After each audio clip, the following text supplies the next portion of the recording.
Bonjour à tous. Aujourd'hui, une question posée par Adeline sur la page Facebook. Qu'est-ce qu'un vol parabolique? Un vol parabolique est un vol en avion qui suit une trajectoire parabolique comme son nom l'indique. Il a pour but de créer à l'intérieur de l'avion des conditions de micro-pesanteur proches de l'impesanteur totale pendant une vingtaine de secondes.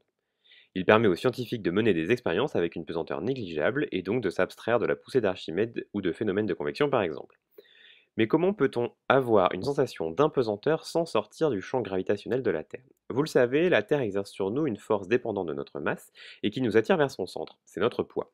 En contrepartie, le sol exerce sur nous une force contraire pour qu'on ne passe pas à travers. C'est l'opposition de ces deux forces qui nous donne la sensation de pesanteur. Dans le cas d'une chute libre maintenant, pas de sol, donc pas de réaction.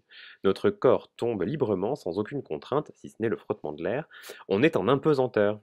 Sachez donc que quand vous sautez sur place, vous passez quelques dixièmes de seconde en impesanteur lors de votre descente, et dire que vous passez des secondes en impesanteur dans la journée sans le savoir. Avec un avion, pas question de couper les moteurs et d'attendre la chute libre. D'autres trajectoires permettent de recréer la sensation d'impesanteur, ici une courbe parabolique.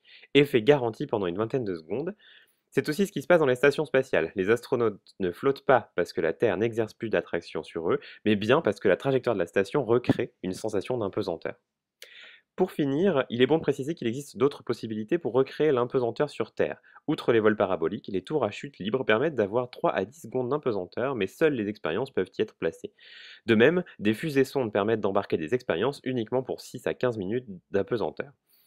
Les vols paraboliques et leurs 31 cycles d'une vingtaine de secondes sont donc les seuls à pouvoir embarquer des scientifiques avec leurs expériences. Voilà, Adeline, j'espère que tu n'auras pas à me corriger. Bon vol à toi.